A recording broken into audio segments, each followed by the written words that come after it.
I actually And totally disagree. I think what Israel has done since is far, far worse, and it's empirical. So they've killed 62,000 now. Hamas killed 1,200. My heart breaks for that 1,200. There was kids in there. There was terrible things that were done in there. Now Israel has done every one of those things, but times 60. Let me be honest with you. When I first saw this clip, I watched it 3 times back to back. Dr. Phil has been doing this for over 2 decades. He knows how to hold a room, redirect a conversation, and make the other person look like they are losing even when they are winning. So when Cenk Uygur sat down across from him, everyone assumed Dr. Phil would walk away with the crowd on his side, but something completely different happened. Cenk came with one simple question that Dr. Phil could not answer. How many deaths does it take before you finally say something? Watch closely, because everything is about to change. So in terms of Israel, they have kind of two things. One, stop killing those folks. Here, I'll give you an analogy, Dr. Phil. So it's like a nerd came up to the biggest football player on the team, and he did something bad to him. He kicked him in the shin. And we go, hey, what'd you do that for? Or he kicked him somewhere worse. Now, that guy, the big guy on the football team, has been on top of this little nerd and punched him in the face about 45 times. And the rest of us are going, please, you gotta stop punching him. This is brutal. You have to stop.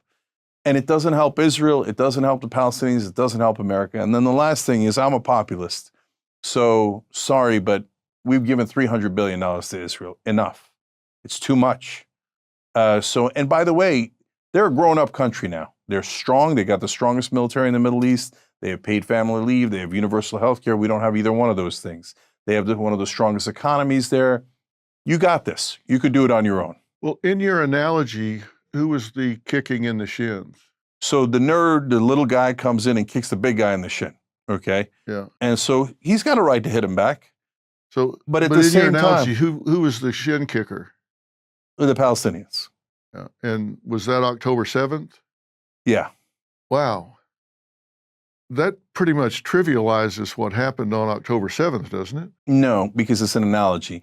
Just punching the nerd in the face for 45 times also trivializes what happened at Gaza, which is utter slaughter and destruction. Yeah. So, But they had a right to defend themselves, of to, course, to retaliate. Do you think that when Hamas did what they did on October 7th, that they could predict what was going to happen? so I can't read the minds of Hamas, and I'm opposed to Hamas. I know you are. Yeah, and I think And that, I don't want to characterize you as in any way endorsing what Hamas did on October 7th, because I know you don't. yeah. So look, nobody ever talks about the whole context of the situation. So the reality is that 5.5 million Palestinians have been occupied by Israel for 57 long years, and so no one would tolerate being occupied at all, let alone for 57 years. And the analogy I often use is Texas. So if somebody came and occupied Texas, do you think Texas might fight back? Do you think the citizens might fight back? And especially if you took away any opportunity to do it in a legitimate way, do you think maybe an insurgency would rise that others would call terrorism, right? So now that doesn't justify the terrorism, but it just explains to you how we got here.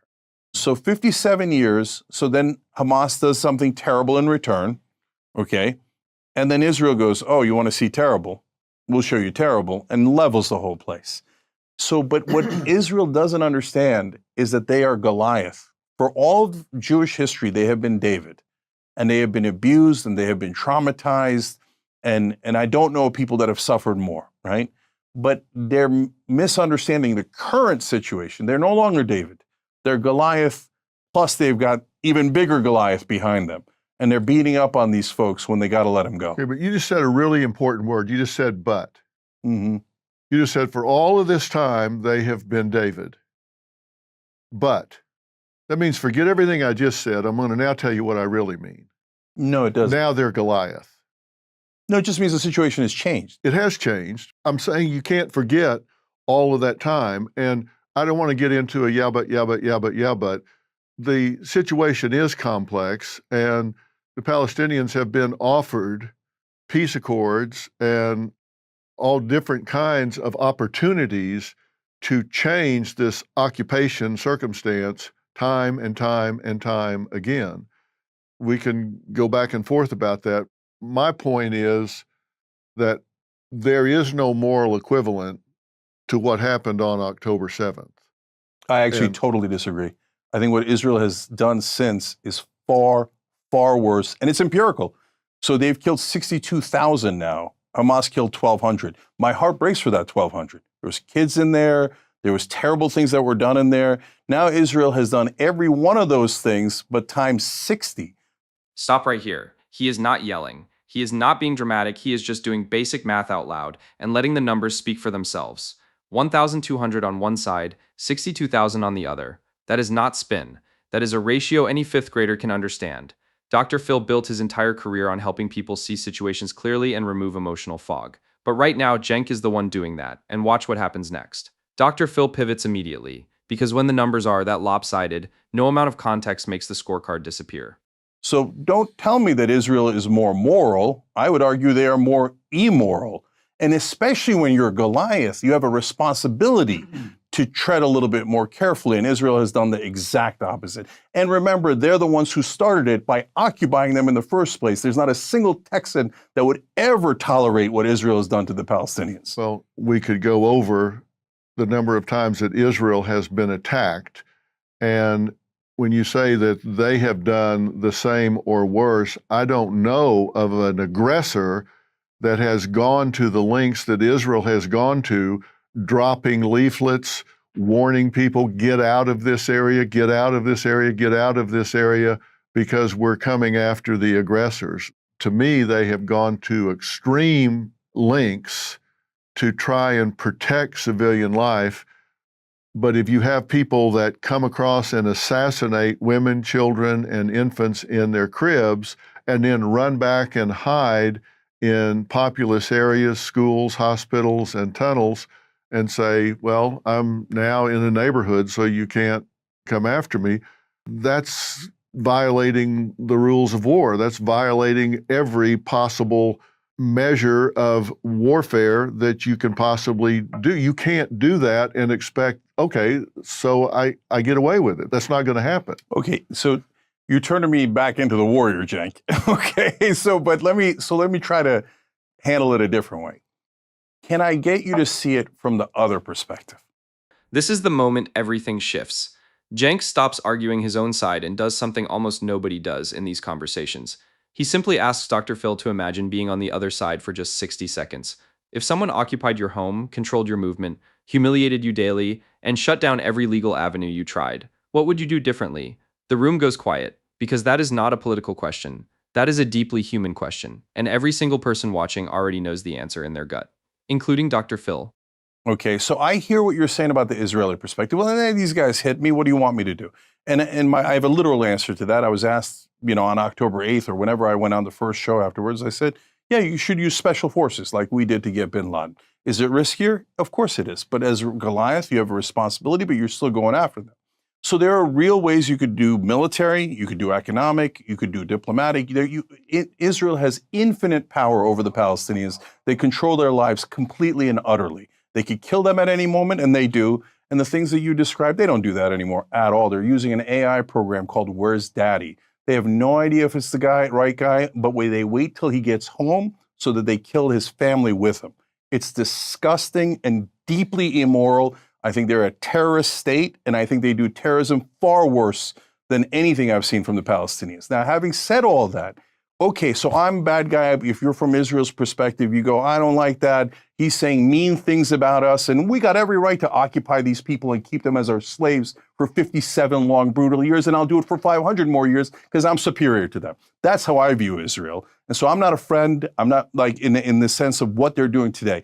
My God, they do a peace deal. I love Israel. Let's go together.